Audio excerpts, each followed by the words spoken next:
want to welcome you to our first annual Juneteenth celebration here at WC. We're very excited to be able to pull this program off, and it's been a long time overdue, and I'm very excited to see what the future holds.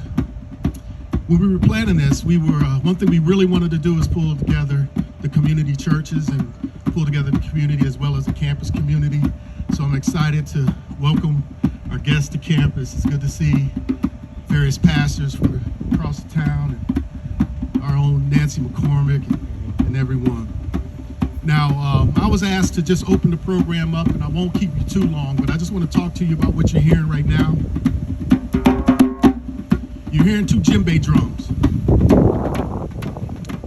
Djembe drums started in Ghana. They were pretty much originated there. These are African drums. And I think the symbolic piece that I want to talk about is just how they play into our lineage as African Americans and Africans, and what the drum means to us. You're looking at two different style of drums. The one that I'm playing is synthetic.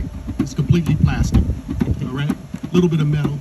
But the one Brandon is touching is an organic drum that came straight from Ghana.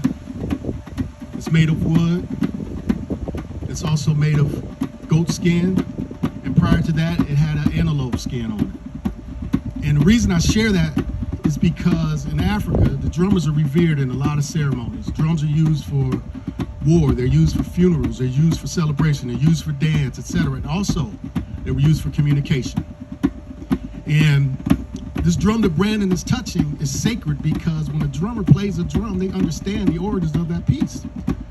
And what I tell people is that there were 3 lives that were sacrificed in order for that drum to become a reality.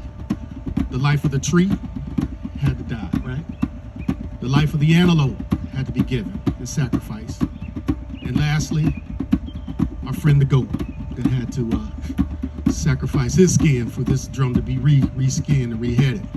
And we don't take that lightly because, again, sacrifices were made.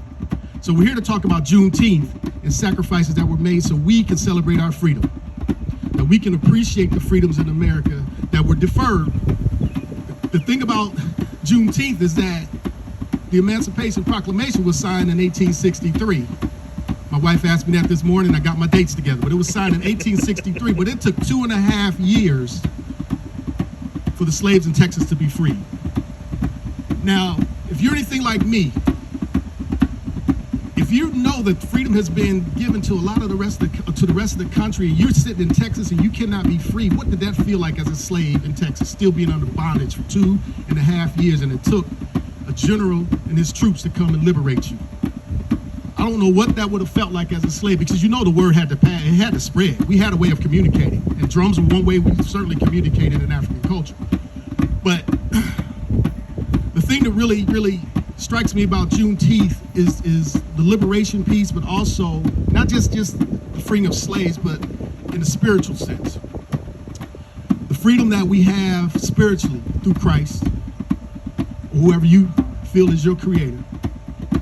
Also, I'm thinking of the mental freedom that we have to exercise. And sometimes some of us are still in bondage and don't realize it.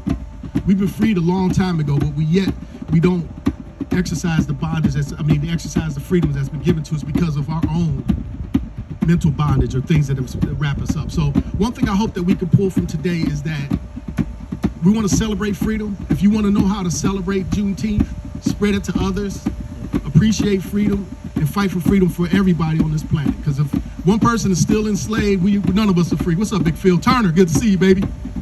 Glenn Chapel, me in the house. Yes, sir. Yes, sir.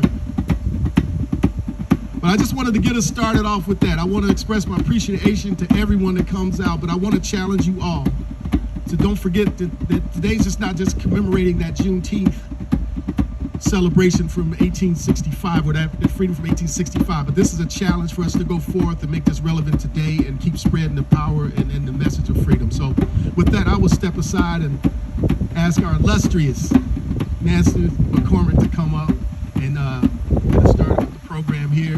But before we do, I want to let Brandon express himself. Y'all want Brandon to say a little more something on this drum? Yeah. What you got to say, Brandon? Talk to us, baby.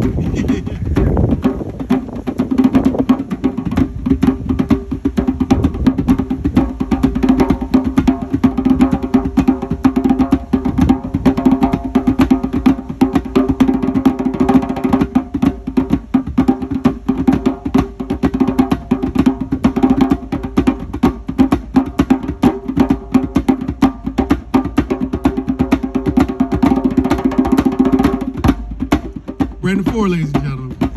Praise God. Without further ado, present to you Nancy McCormick, our campus minister.